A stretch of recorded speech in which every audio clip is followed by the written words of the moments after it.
ఉమ్మడి ప్రకాశం జిల్లాలో వైఎస్ఆర్సీపీ రాజకీయాల్లో రోజుకొక మలుపై తిరుగుతుంది. భిన్న స్వరాల మధ్య వైఎస్ఆర్సీపీ అద్దంకి నియోజకవర్గం వైసీపీ బాధ్యతలు చేపట్టినటువంటి పానిం హనీమిరెడ్డి అయితే అద్దంకి నియోజకవర్గం బాధ్యతలు అయితే కొంతకాలం క్రితం అయితే చేపట్టడం జరిగింది. గతంలో పెద్దకూరపాడు నుంచి వచ్చినటువంటి వ్యక్తి ఇక్కడ భిన్న స్వరాలతో అయితే స్వాగతం పలికింది. ఇటువంటి నేపథ్యంలో రానున్న 2024 ఎన్నికలకు సిద్ధమవుతున్నారు. అదేవిధంగా పార్టీలోని అన్ని శ్రేణులు కూడా కలుపుకొని పోతున్న ఈ తరుణంలో ఇక్కడ పరిస్థితులపై మనతో మాట్లాడడానికి కోసం కూడా ఉన్నారు హనీమిరెడ్డి. వారి మాటలను అడుగు తెలుసుకుందాం.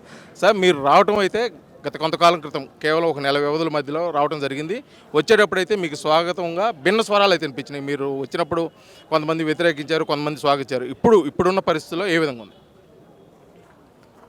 ముందుగా అందరికీ 75వ గణతంత్ర దినోత్సవ శుభాకాంక్షలు చెబుతా ఉన్నాను. అదేవిధంగా ఈరోజు మీరు చూస్తూ ఉంటే అద్దంకి కాన్స్టిట్యున్సీలోని ప్రజలందరినీ కూడా కులాలు మతాలకు అతీతంగా అందరినీ కలుపుకొని వెళ్తూ ఉన్నాను. అదేవిధంగా జగన్మోహన్ రెడ్డి గారు నాకేమైతే చెప్పి పంపించారో అది తూచా తప్పకుండా పాటిస్తూ ఈరోజు అద్దంకి ప్రజలందరినీ కూడా నేను నా దగ్గరికి చేర్చుకున్నాను. అదేవిధంగా వాళ్ళు కూడా అద్దంకి ప్రజలందరూ కూడా నన్ను వాళ్ళ ఇంట్లో బిడ్డలాగా చూస్తూ ఉన్నారు అని చెప్తా ఉన్నాను. మీరైతే పూర్తి స్థాయిలో అయితే నియోజకవర్గంలో విస్తృతంగా పర్యటన చేస్తున్నారు, శ్రేణులు అయితే కలుపుకోబోతున్నారు.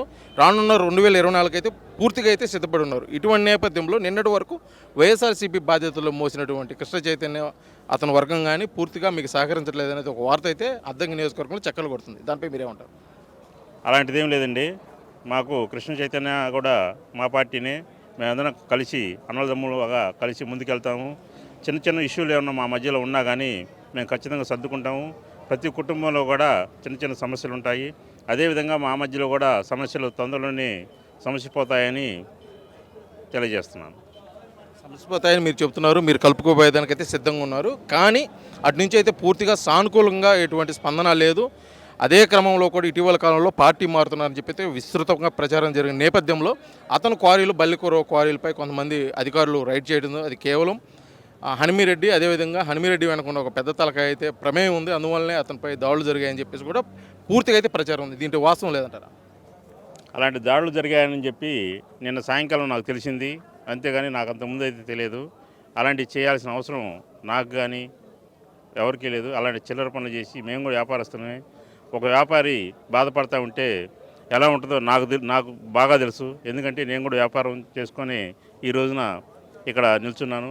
కాబట్టి ఏ వ్యాపారస్తుడికి, నా శత్రువైనా సరే మిత్రుడైనా సరే, ఏ వ్యాపారస్తుడికి కూడా ఇబ్బంది కలిగించే విధంగా నేను ఎప్పుడు కూడా ఫ్యూచర్లో కానీ ఎప్పుడు కూడా, ఈరోజు కాదు ఫ్యూచర్లో కూడా ఎప్పుడు కూడా నేను ప్రయత్నం చేయను. అలాంటి ఇబ్బంది నేను ఎవరికి కలగజేయను.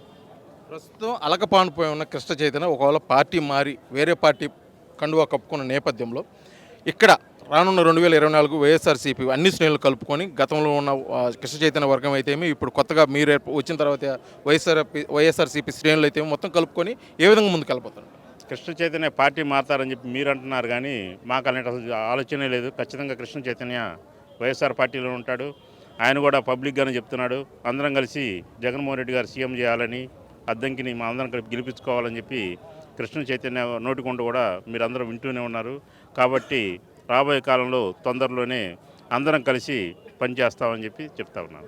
చివరిగా ఒక ప్రశ్న, మీ ప్రత్యర్థి గతంలో 4 సార్లు ఎమ్మెల్యే, 3 సార్లు అసలు ఓటమే ఎరిగిన వ్యక్తి, ఇప్పుడు మొదటిసారిగా అయితే మీరు ప్రత్యక్ష రాజకీయాల్లో అద్దంకి నియోజకవర్గం నుంచి వైఎస్ఆర్సీపీ నుంచి బరిలో ఉంటున్నారు. ఇటువంటి నేపథ్యంలో అటువంటి ప్రత్యర్థిని ఎదుర్కొనే దానికోసం మీరు ఏమైనా ప్రత్యేక ప్రణాళిక ఏమైనా ఉందా?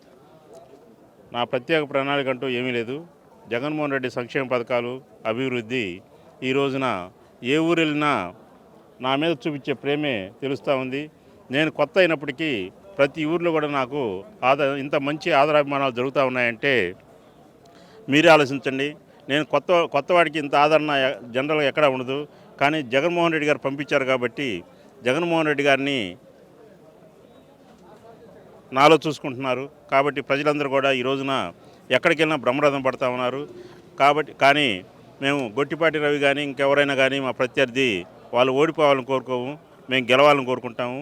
అదేవిధంగా అద్దంకి ప్రజలకి 2024లో అద్దంకి ప్రజల తరపు నుంచి అందరం కూడా జగన్మోహన్ రెడ్డి గారికి ఇక్కడ గెలిచి గిఫ్ట్గా ఇస్తామని చెప్పి తెలియజేస్తున్నాను. చివరిగా ఒక ప్రశ్న, మీరు వచ్చిన అనతి కాలంలోనే మీపై ఒక ఆరోపణ ఇది రావడం జరిగింది. ఇటీవల కాలంలో పెద్దకూరపాడు అదేవిధంగా ఇతర ప్రాంతాల నుంచి కూడా కొన్ని కొత్త ఓట్లు ఆధార్ కార్డులు చేంజ్ చేసుకొని ఇక్కడ కొత్త ఓట్లు నమోదు కాబడ్డాయని చెప్పేసి అది పూర్తిగా ఆధారాలతో కూడా బయటకు రాబడింది. దీంట్లో మీ ప్రమేయం ఉందంటారా లేదంటారా? నేను ఇక్కడ పోటీ చేస్తూ ఉన్నా కాబట్టి, నేను ఫ్యూచర్లో కూడా ఇక్కడ ఉండాలనుకుంటున్నాను కాబట్టి, నేను ఆల్రెడీ ఒక ఇల్లు కూడా తీసుకున్నాను. ఇల్లు కూడా కట్టుకోవడం కోసం అని చెప్పి స్థలం కూడా చూస్తూ ఉన్నాను. కాబట్టి ఫ్యూచర్లో ఎక్కడ ఉండాలనే ఉద్దేశంతో నా ఫ్యామిలీ మెంబర్స్ వరకు ఇక్కడ షిఫ్ట్ అవ్వాలని చెప్పి అనుకుంటున్నాను. మొత్తం ఓటర్ లిస్టులో అయితే మీ ఫ్యామిలీ మెంబర్స్ మీ అయితే అంత మట్టికి ఉంటుంది. కాకపోతే కొత్తగా ఇటీవల కాలంలో కొన్ని ఓట్లు అయితే వచ్చాయని చెప్పేసి ప్రజల్లో అయితే ఇది చర్చనీయాంశం ఉంది. అదేవిధంగా కూడా ఒక ఆరోపణ అయితే పూర్తి స్థాయిలో అయితే అద్దంకి నియోజకవర్గం కల్పిస్తుంది. ఇది దానిపై మీరు వివరణ ఇవ్వాల్సిన ఆవశ్యకత అయితే ఉంది. అది సుమారు ఒక 300 పైన ఓట్లు అయితే చేర్చబడ్డాయని చెప్పేసి కూడా ఉందండి. మీరు బాగా చెక్ చేసుకోండి. ఇప్పుడు కాదు, 10 సంవత్సరాల కన్నా 20 సంవత్సరాల కన్నా మీరే చెప్తారు. నేననేది తప్పు చేయను, ఒక మాట పడాల్సిన పరిస్థితి కాదు. కాబట్టి ప్రతి విషయం కూడా నేను క్షుణ్ణంగా పరిశీలించే ముందుకెళ్తాను. కానీ ఎక్కడి నుంచో ఓట్లు తీసుకొచ్చి చేర్చాల్సిన అవసరం నాకు లేదు. మా పార్టీ కార్యకర్తలు ఇక్కడ బలంగా ఉన్నారు. మాకు ప్రతి ఊర్లో కూడా బీసీ, ఎస్సీ, ఎస్టీ, మైనార్టీలు, మహిళలు, అవ్వాతాతలు అందరూ కూడా ఈ రోజున నాకు ఇచ్చే గౌరవం చూస్తూ ఉంటుంటే భారీ మెజార్టీతో గెలవబోతా ఉన్నాము. ఏదో 200-300 ఓట్లు జాయిన్ చేసుకొని మాకు అంత చిల్లరగా చేయాల్సిన పరిస్థితి మాది కాదు. మొత్తానికైతే చూస్తున్నాం అద్దంకి నియోజకవర్గంలో అయితే మటుకు కూడా వైఎస్ఆర్సీపీ బలంగా ఉంది. మేము ఇక్కడ నాపై వస్తున్న ఆరోపణలు, అదేవిధంగా దొంగ ఓట్లు, అదేవిధంగా పాత ఇన్ఛార్జి కృష్ణ చైతన్య క్వారీలపై జరుగుతున్న ఆరోపణలు కూడా పూర్తిగా అవాస్తవం. దాంట్లో మేము ప్రమేయం అయితే ఏమీ లేదు, కేవలం ఆరోపణలుగానే ఉన్నాయి. ఎట్టి పరిస్థితుల్లో కూడా రానున్న 2024 ఎన్నికల్లో వైఎస్ఆర్సీపీ సంక్షేమ పథకాల ద్వారా ముందుకెళ్లి వైఎస్ఆర్సీపీ విజయం అయితే అద్దంకి నియోజకవర్గంలో సాధిస్తుందని కూడా హనుమీరెడ్డి తెలియజేస్తున్నారు. వీడియో జర్నలిస్ట్ లక్ష్మణ్తో శ్రీనివాస్, RTV, అద్దంకి, ఉమ్మడి ప్రకాశం జిల్లా.